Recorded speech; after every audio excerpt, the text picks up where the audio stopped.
try to walk you through a standard knee injection this afternoon.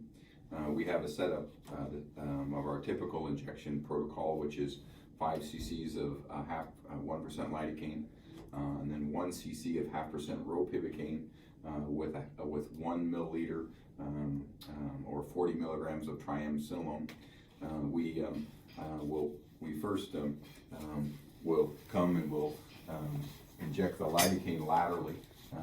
We do that by finding the superior pole of the patella here, and you can see we'll mark that with the needle here within the hub there, and we'll just find the superior pole of patella there, and we'll mark that out just like that, and then we'll prep that,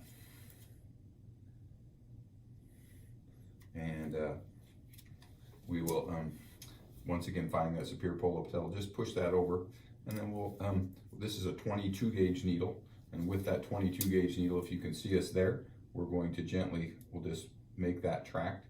And this, we warn people, this always stings. And then so we have a very nice patient today who's letting us video this, and we appreciate that. And then we'll just make a little tract right along there, and we'll let that just kind of, you can see that just right there and right along that tract. We'll then just deposit that in the sharps, and so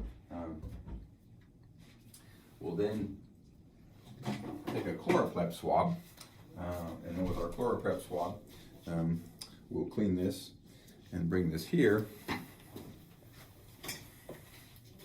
and so we'll clean this area with a ChloraPrep swab, and then our mark is save for this there. We don't routinely shave people or anything like that from that, and so that ChloraPrep swab will sit there. And then we'll have a Band-Aid available, as well as an ACE bandage. And we routinely put the ACE bandage on, and then what we'll do is, coming in from the lateral side, you'll see us, we're gonna push the patient's kneecap over, and then we'll slide, kind of aiming for the middle portion of the patella here. Some people put a little air in their syringe so they can hear it when it circulates. And so we do that when we teach the students and residents, but in general, that's a way to confirm.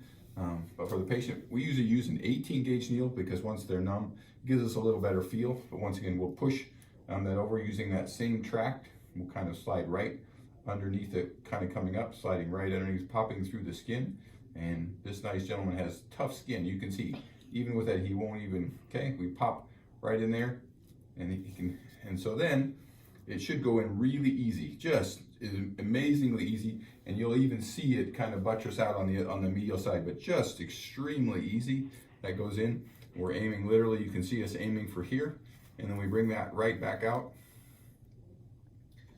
And so, and then we like to spread that medicine around just by gently flexing that up and down. The study showed that the lateral approach is the most reliable for getting the medicine, and so this is something we've confirmed using ultrasound, and there are several good studies that show that lateral approach is the most consistent.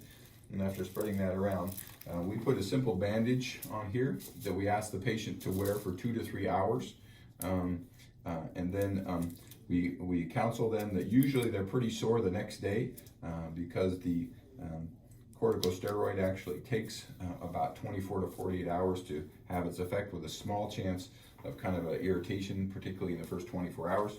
And then with patient's knee been about 45 degrees, we will basically just wrap the ACE bandage on.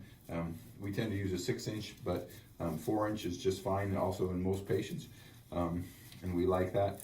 And we usually have the patient just kind of sit for about 5 to 10 minutes because a small percentage of people get lightheaded. We encourage them to ice that for 25 minutes twice a day. And that's a simple and straightforward approach to one person's way to give some patients some pain relief, and avoid some surgeries. But we thank you. We won't say the patient's name, but he was a great patient today. And so thank you. I hope that helps you understand. And we always appreciate questions about doing those things. Thanks a lot.